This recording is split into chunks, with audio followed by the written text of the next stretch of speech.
Muzi bitane ivyizigiro ni wa mwanya mwiza, wa mwanya mukunda cyane, umwanya w'ijambo ry'Imana ryo mu gitondo.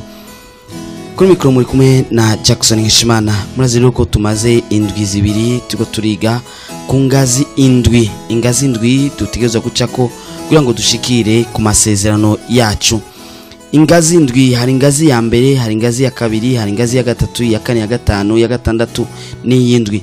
Ariko si ngombwa ko zikurikirana uko ndazikurikiranije.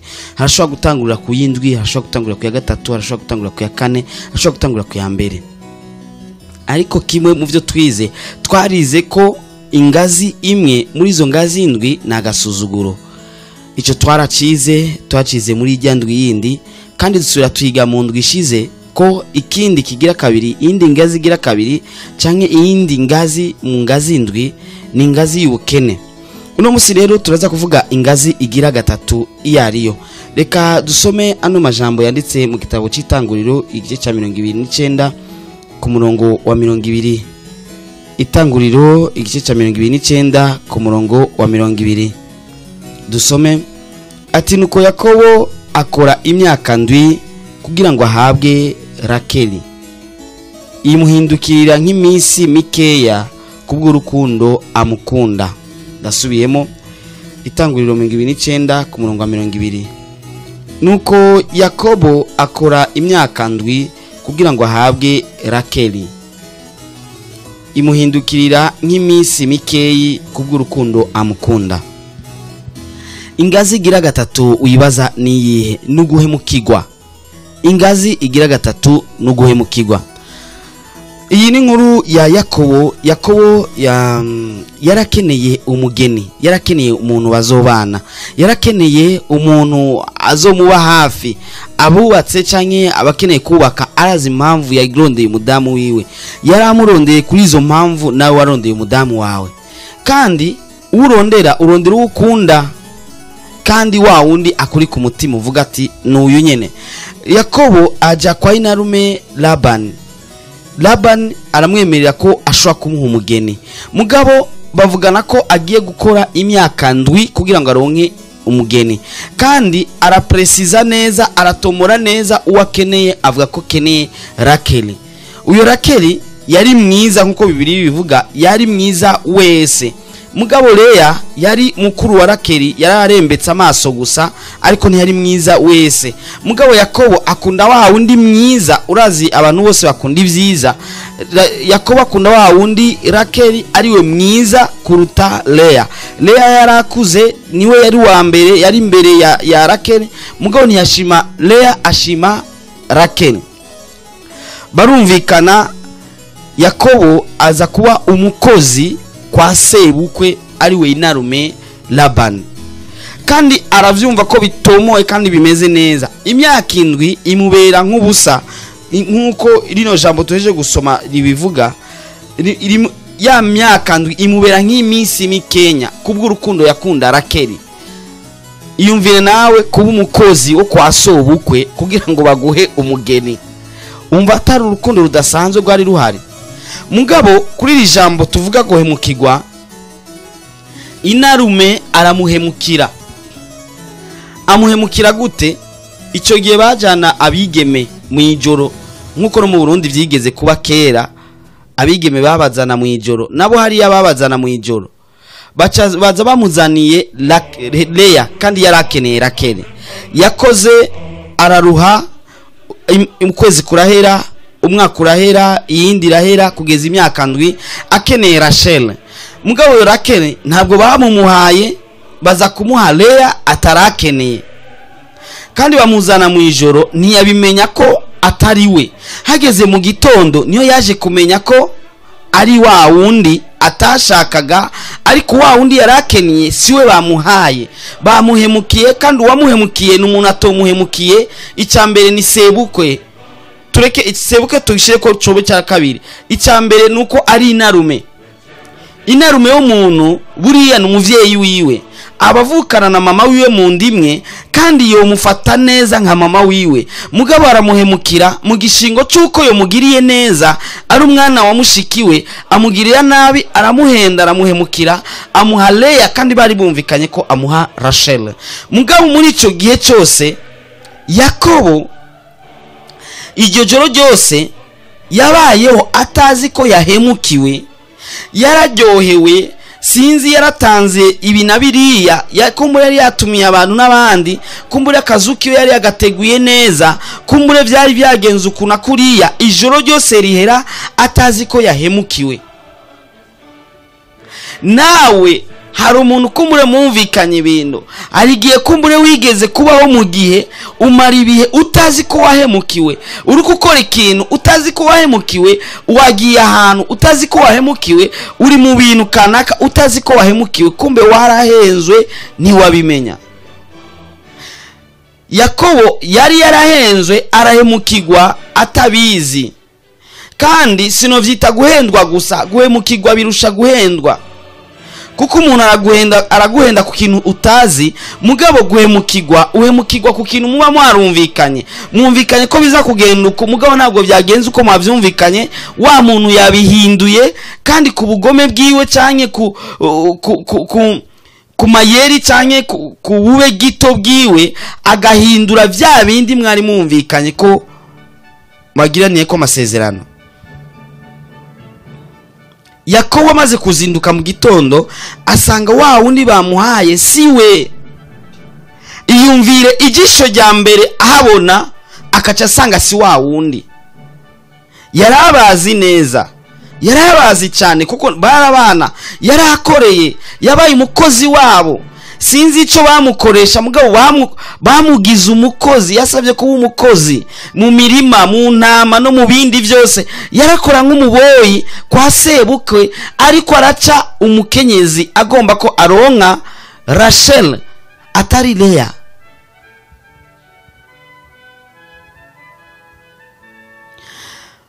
Iyumvire nawe muri ico gitondo habona yuguruye akadirisha akaca sanga ni grande sœur Leya. Yarakeneye petite sœur. Yarakeneye umwigeme muto nya wa Leya, asanga ronse umwigeme mukuru wa Rachel. Iyumvire muri ako kanya uko yaciye yiyumvira kuri ya myaka ndwi yose yakoze bagiraniye amasezerano. Sinzi kumwe kiyagiye ntibigeze bayandika kuko ariko anyokorome. Nawe ni uvyiyumvire, nawe ntiworinda no kwandika, ntiworinda no kuzana abashinga ntaye. Mugabo icyabaye nuko bavuye bumvikana. Yakobo arababara, arumva umutima urababaye, arumva umutima uravyimbye. Yumvire nawe, fata karorero ahantu bakubwiye bati kora imyaka ndwi tuguhe iki, kumbure ni parcelle, kumbure ni bindi bintu. Yumvira ikintu ukora imyaka indwi nawe niyo bari umuduga wonyene. Imyaka indwi udahembwa ukorera ikintu. Yaraza ati ndogoroye bigira bigende neza, ngira ndonke wa mukenyezi nari nkeneye, maze nipanga ubuzima bwanje. Projet ziwe sinzi ngene yaziteguye, nimba yaramaze kurondera umurima Rachel azoca akorerako, nimba yaramaze kurondera ibi na biriya, imipango yiwe yose yagoma harura ati wasigaye imyaka 6, wasigaye imyaka 5, kugeza hasigaye umwaka umwe, hasigaye indwi zibiri, hasigaye umunsi umwe. Mugabo bakamuhemukira.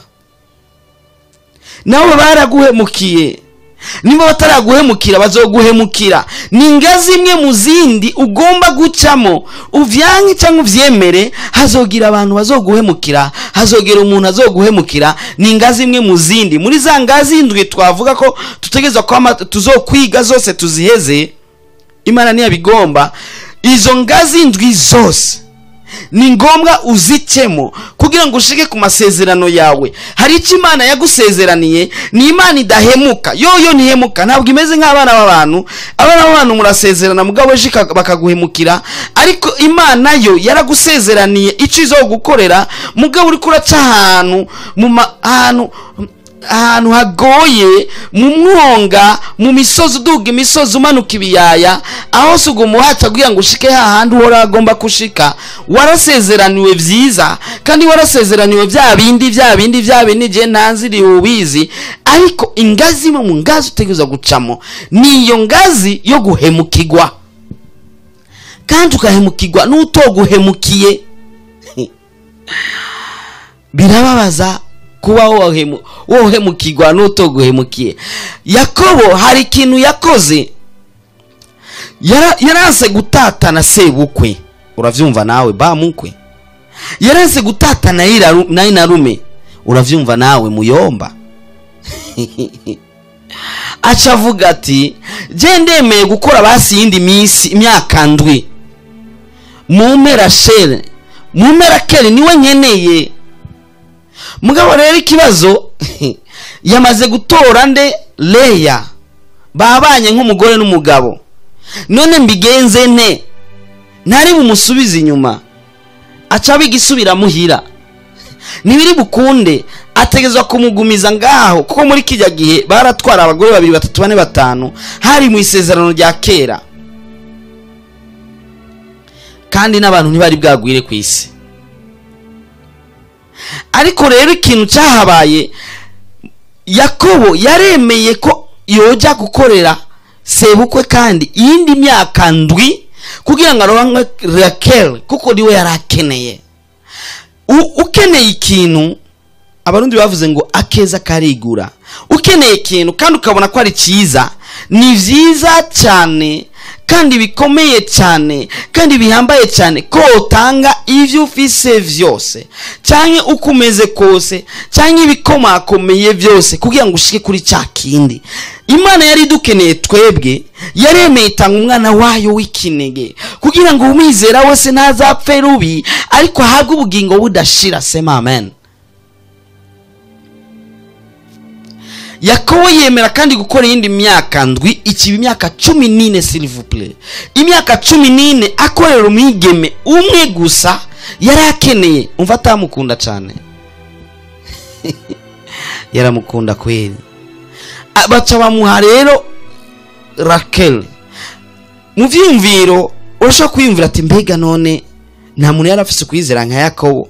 Ubwa mbere bamuhenze, ikemeza ko indi myaka indwi yayikoze canke ko yoikora ntibamuhende kandi bahavi bamuha incoreke canke n'ibindi.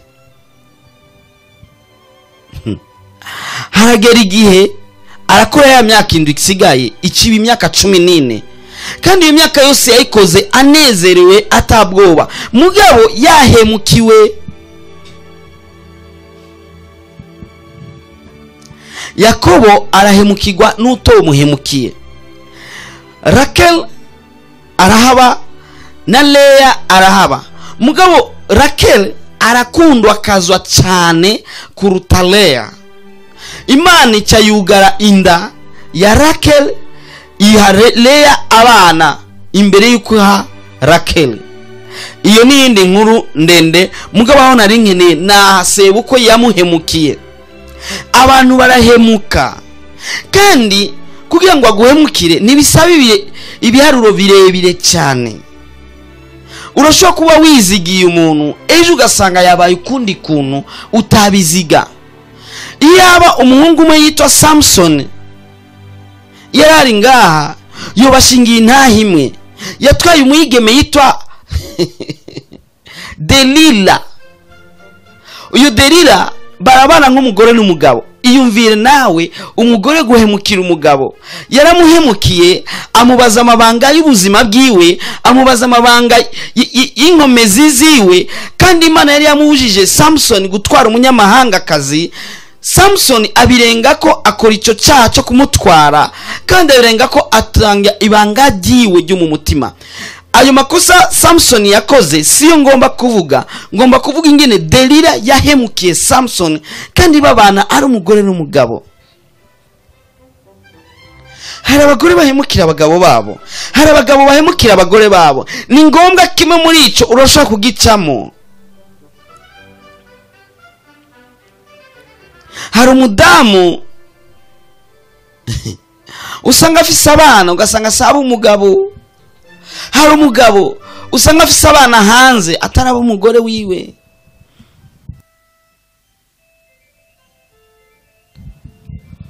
Ikindi gihe nababwiye inkuru y'umupapa umwe yaravyaye, umumama umwe n'umupapa umwe bari bubakanye rukristo, bakundana bimwe bidasanzwe, sheri shushu. Bamara umwaka batavyara, imyaka 2 batavyara. Wa mudamu ko kenshi bavuga ko ari umudamu atavyara, umudamu akabwira umugabo ati tugende kwipimisha. Umugabo akavuga ati nta ngorane, we kutavyara ntaco, nta ngorane. Umugabo yarazi ko ari umugore atavyara. Umunsi umugore agenda kwa muganga bamubwira ati ni wowe uvyara, umugabo ni atavyara. Wa mudamu ahemukira umugabo wiwe, acaza araja hanze. Mugabo atoranya umuntu umwe yari umugenzi w'umugabo, niwe bavyarana. Avyara abana bashika kuri 4. Umugabo azi ko ari abana biwe, kumbe umuntu wundi niwe abavyara, we akawita amazina gusa atabizi. Problem. Wa mugabo umunsi uri izina baratata n'umugore bapfuye ikintu. Wa mudamu acabwira abana bose bari 4 ati ni mwoge ndabajane kwa so.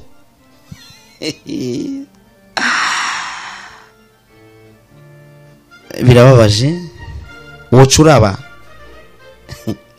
Mugabo wa mupapa ntiyamenya ko hari ikintu avuze muri ivyo. Abwiye abana ati ni mwoge nyarutsa ndabajane kwa so.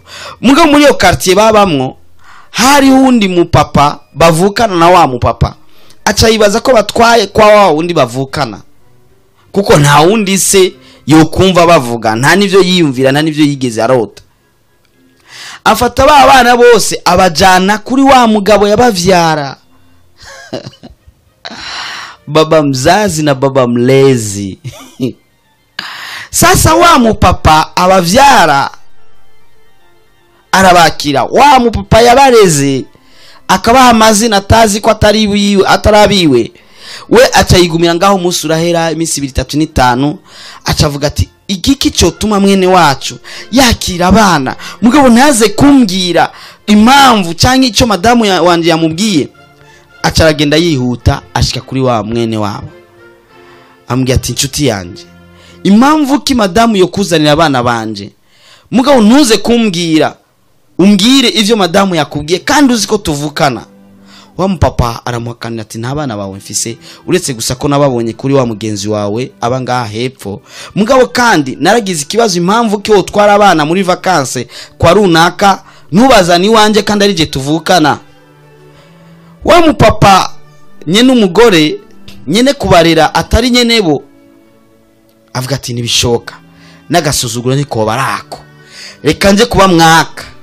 Ahageze wowe ndara mutwenga mubwiye ati yaya ni baba mlezi, ni mupapa abareze gusa kandi waha amazina gusa.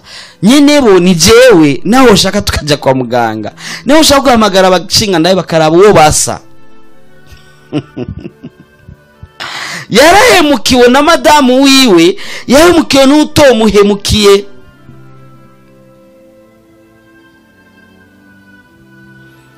Uwundi mupapa yari umwigisha, yari umudirecteur. Umudamu wiwe nawe yari umwigisha, yari amashuri ya secondaire. Wa mupapa ahemukira umugore kugezaho yazana abanyeshure wa mugore yigisha akabazana gukorana nabo icyaha ku gitanda wa mudamu ajyamye ko, bose bakaba 3 ku gitanda kimwe. Ari guhemuka ku rutuko. Hari umupapa wundi yahemukiye umudamu wiwe, misi yose ajaborewe azazanye wundi mugore, akabwira umudamu ati jya hanze mfise umushitsi. Umudamu akarara hanze bukarinda buca, nawe akarara n'uwo mudamu wundi cyangwa n'uwo munyavyaha wundi, akazinduka agenda, akaba ari umugore asubira mu nzu. Hari uguhemuka ku rutuko. Abafiance barahemukiranira. mukareshanya umwaka 1 2 3 5 ndaza umukobwa yareheje imyaka 10 yararehejwe maze batanga dote hahera imyaka 10 baratanze dote inyuma yuko baratanze dote wa wundi aca aramuheba wa musore aheba wa mwigeme abafiance barahemukiranira barashobora kuguhemukira ikaba ingazi imwe mu zindi ngazi utaziga ko wociyemwo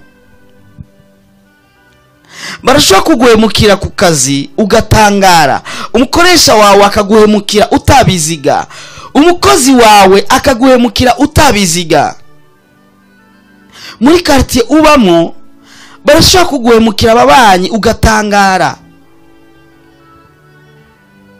ingazi gira gatatu nuguhemukirwa hari abantu bazi guhemuka hari abantu bazi guhemuka hari abantu bazi guhemuka neza cyane umuntu mugasezerana neza kandi mukabishira mukabishira amajambo meza wanashaka mukandikiranira bikomakomeye mukazana n'abashinga naye bakomakomeye mugabo nibibuza ko wa wundi ahemuka kugira ngo banze uce muri yangazi kuri yangazi ya yindi umupapa umwe niwe yaragiye iburaya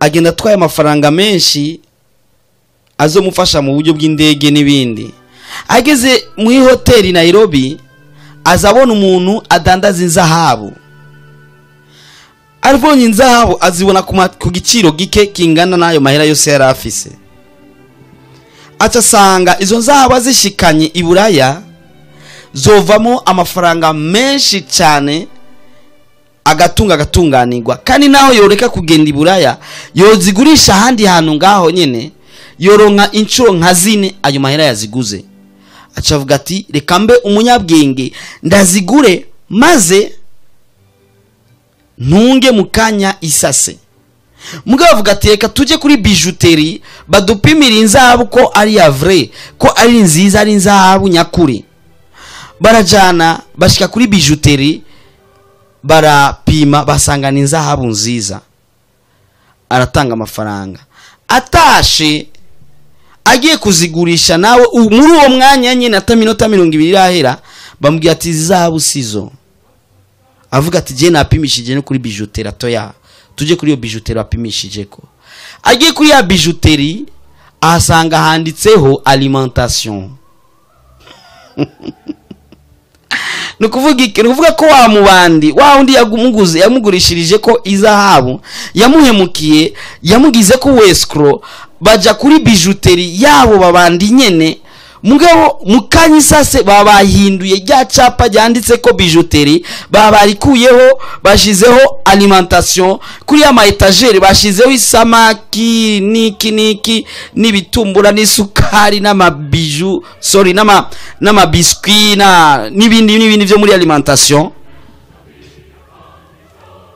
mbwira ingene muri alimentation ja kubagiriza ko bagupimyiza habo akabigatunga nka keza problem ingorane shida tu umuntu yahemukiwe amafaranga yiwe yagiye guhemukirwa bibaho kandi nimwe mu ngazi utegeza gucamo nimba utarigera uhemukirwa uzohemukirwa kandi nibisaba kugira ubujuju bwinshi kugira ngo uhemukirwe hari igihe umuntu bamuhemukira akibaza ko ari ubujuju abantu bakamubwira ati nuko jujuta abarundi baciye umugani ngo utaraburogwa ngo avuga ngo yo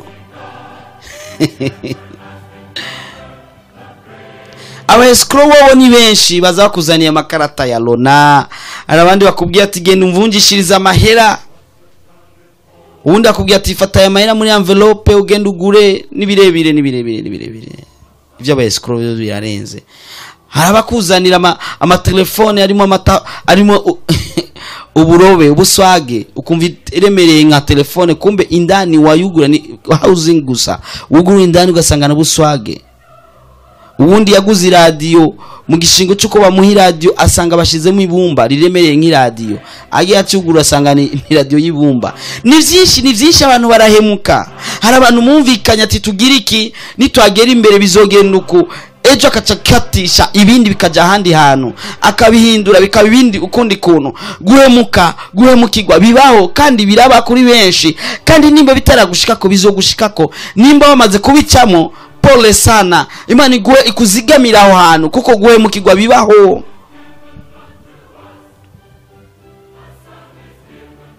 Mugabo ngoma nkubwira ikintu, igihe wahemukirwa wahavuye utimana, wahavuye wiyumvira gukorera ikibi wa undi yaguhemukiye.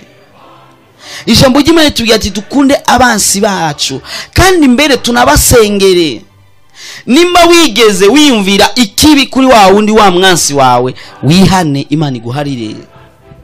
Warahemukiwe, yari ingazi wategeza gucamwo, nta yindi nzira byacamo atari uko wohemukirwa kugira ngo ushike hahandi Imana igomba kushika, kugira ngo urengane ya ngazi ya yindi. Ni ingazi ndwi, ni ngombwa uzicemo kugira ngo ushike hahandi Imana igomba kushika. Kuwa Mungu tuzokwiga ingazi gira kane, Imana yabigomba tuzokwiga ingazi gira kane. Ingazi ndwi zonyene, izo uzirenganye ucushika mu bindi bihe atari ingazi. Kandi ni ngombwa ute aho kugira ngo Imana ikuhishurire bya bindi, igushikirize bya bindi. Hari ibintu bisa n'ivyijiji nturigera ubibona, ivyo gusezerana ni vyinshi. Ni kenshi yakubwiye ko, ni kenshi wasomye amajambo y'Imana kwemeza ko, ni kenshi mugabo nturigera ubishikira. Hari igihe ubibona nk'ivyijiji, hari igihe ubibona nk'agacu, ariko ni ngombwa bishike. Kugira ngo bishike ni ngombwa ubanze uduga iyo ngazi, biri hejuru kuri etage y'ama escalier ndwi. Ni ngombwa uyace ko kugira ngo ushike hahandi uhora agomba kushika. Kandi birababaza, twarize gusuzugurwa birababaza, twarize ubukene birababaza, turize rero uno munsi guhemukirwa birababaza sana. Nuvuga kugira ngo ushike hahandi uhora agomba kushika, hari imibabaro, ni imibabaro ndwi, ni za ngazi ndwi uhonyora ubabaye, urira rimwe na rimwe, wumva umenga birarura biranse kubicira, nukubimira kugira ngo uheze cya gikombe cawe, cya gikombe kibabaza kirura rwose atamuntu numwe yo kwemera kukinywerako. Pole sana, utichake jena narahemukiwe kenshi. Pole sana, urarakuzi kandi agufitiye umugambi mwiza cyane, kandi agira kore ibidasanzwe kuri uno munsi. Waridodomvye cyane igihe wahemukirwa, urababaye cyane igihe wahemukirwa, kandi igihe wahemukirwa waciuhemukira abandi nawe, waciuhemukira uwundi muntu nawe. Guhemuka ni icyaha kibi cyane. Nimba warahemutse, nimba ari wowe wahemukiye umuntu kubera baguhemukiye, cyangwa wahemukiye abantu atari uko bo atani kintu na kimwe bivuye ko, ngira ndagusengera Imana iguharire.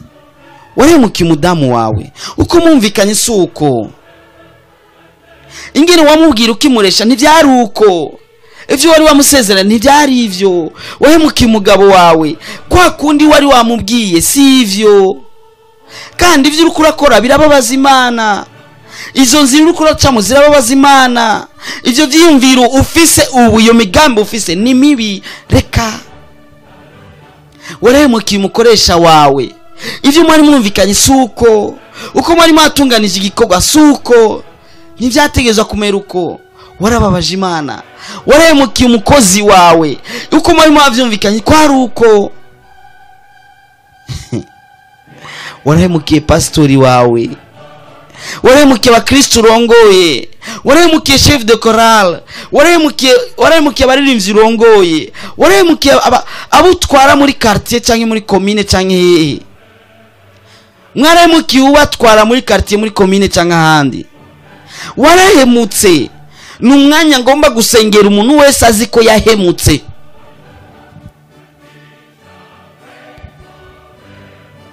Uzi ko wahemutse rimwe canke kabiri canke gatatu canke kenshi, ngoma ndagusengera Imana iguharire kandi ntuzusubire guhemuka. ni icyaha gikomeye cyane. Iyumviye nawe icyo udashaka ko bagukorera ntugikorera abandi. Iyumviye nawe iyo babikugira nawe wari kuvyifatamo gute? Pole sana. Reka uhora akugiriye neza, yibuke imibabaro waciyemo, yibuke ivyawe vyose, mugabo wanje kwihana. Amajambo rero avugiwe kuri radio urashobora kutayatahura neza. Kwihana ukiyumvira ko wari gufata inkono ukikubita.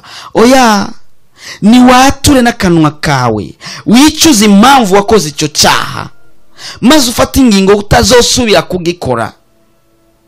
Nivyo bintu bitatu.